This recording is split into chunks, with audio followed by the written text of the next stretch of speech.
Thank you. Hopefully y'all know what a pierogi is, being in the Cleveland area. And I'm from Parma, but I didn't wear my white socks today. I was standing up here back in 1991 looking for $250,000 from you folks, shaking in my boots, a little less gray at the time. And I was downsized from AT&T after 10 years. And after the meeting, you all came up to me and tapped me on the shoulder and said, it's not going to ever work.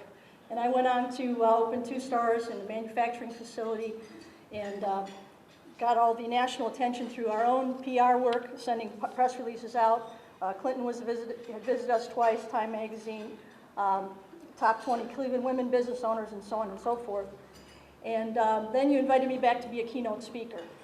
So listen up this time. Anyway, thanks.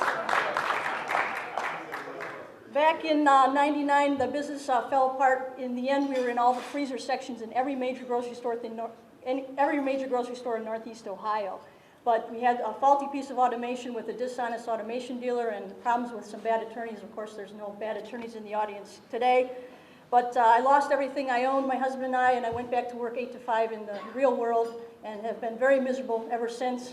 And with some urging of some good friends, I'm now going back into the frozen food business only. All the major grocery stores are very interested. And as Lou Grant said, I guess I got my spunk back.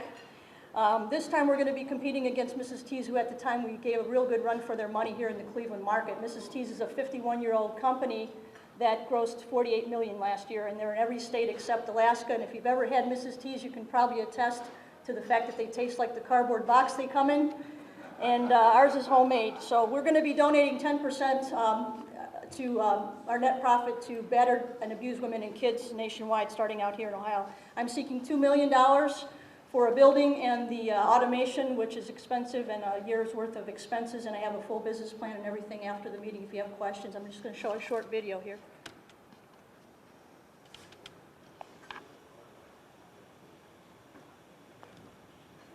For all the rock and roll, all the Hollywood glitter, all the corporate cash around this inauguration, there are the real folks as well, the people who worked hard to get Bill Clinton to 1600 Pennsylvania Avenue.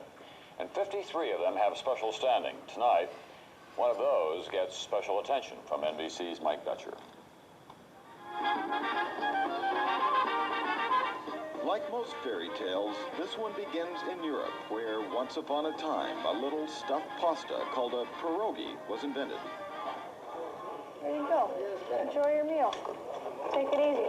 And centuries later, in America, Mary Poldrui had a dream. And with the pierogi recipe, she did open a restaurant and became the master of her own affairs.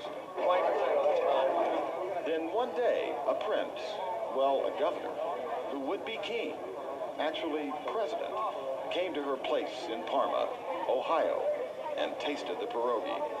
And he liked it. Who ate the most? Bill. He liked the pierogies and Mary so much that he summoned her and her fiancé to his coronation. Cinderella had made it to the ball. They would never believe it. I'm a tomboy at heart, so... Is this incredible or what? Mary Poldrui is one of the 50 faces of hope, Americans who impressed Clinton during his campaign and who are the guest of the president-elect during the inauguration. What was it about you? I think it's the average American.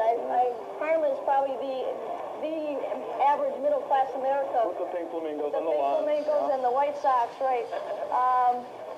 But I just represent an average person who has an idea and had to go from the ground up to build a company. She hadn't voted since she was 18, but she voted this time. Mary and a disinterested generation had become interested. Hello, President Clinton, Vice President Gore. Please continue to help small business become big business. And the environment is priority one. Nothing else will matter if we're not here. On the inauguration's wall of hope, this face of hope left her message. Mary and the 50 faces of hope were honored by their new president today. But this American fairy tale is unfinished.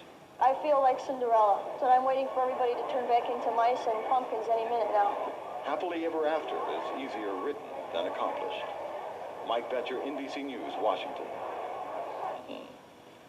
That's Nightly News for this Monday night, the beginning of inaugural week in Washington. I'm Tom Brokaw. Nightly News will be here all week long. Also, the Today program, of course, as we continue our special coverage of this big week for Bill and Hillary Clinton and the... Now, our next guest took an unusual route to open up a pierogi restaurant in Parma, Ohio. That's outside Cleveland. Mary Poldruhi started Parma Pierogies back in February of '91. She serves 12 different kinds of pierogies. For those of you who don't know, it's a kind of Polish ravioli. Actually, it's common to a lot of Eastern European countries, and it was lucky enough to be visited by President Clinton twice, who obviously enjoyed himself. He named her one of his faces of hope. Mary joins us now to share her story from Cleveland, Ohio. Mary, welcome. Hello, Mark. Thank you for the opportunity. No problem.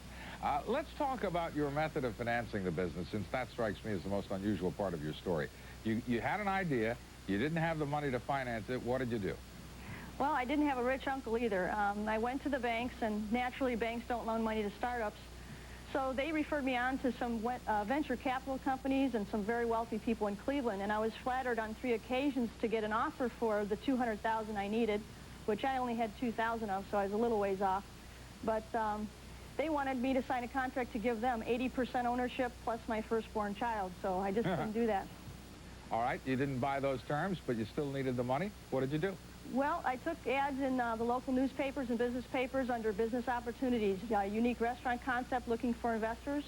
I also started to think, well, maybe professionals like doctors, lawyers, accountants would be the type that have a little extra income. And I started looking in the Parma Yellow Pages. Parma is a very ethnic community. There was thousands of listings. I couldn't afford postage on everybody, so I started thinking, well, pierogies, Eastern European. I started circling all the ethnic-sounding last names with the SKIs at the end and the CZs, and it worked. All right. I started attracting investors. Actually, the way it turned out, it took almost a year. I talked to over 600 people to find 80 investors who put up approximately $3,000 each. I'm going to hold some things up here to the camera. At my end, a bumper sticker. I ate at Parma Pierogies. A postcard. This is the kind of thing, you know, you buy it, a tourist will buy this. I ate at Parma Pierogies. This is pretty creative stuff. Where'd you come up with this? Oh, we have just a tremendous staff. I'm very lucky having a large family and group of friends. Everybody has a lot of talent and have all contributed significantly to the success. Yeah. By the way, I don't usually associate pierogies with flamingos. What's the story on the flamingo, which I believe is sitting right next to you, isn't he? Yeah, or Pingo she? the flamingo is right here with us today, and he's sort of our version of Ronald McDonald.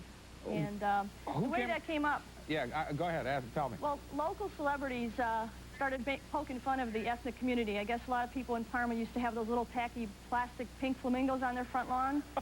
And it got so popular that even Johnny Carson used to refer to Cleveland and Parma, home of the flamingos. So we started to capitalize on that. Well, it's a great idea, and of course, I went to school out in Ohio, so it never struck me as odd, but I guess, yeah, around the country. How'd you like the pierogies? I loved them. They were wonderful. Aren't they good? I had the potato pierogies, then I had a blueberry one for dessert, and they were really terrific.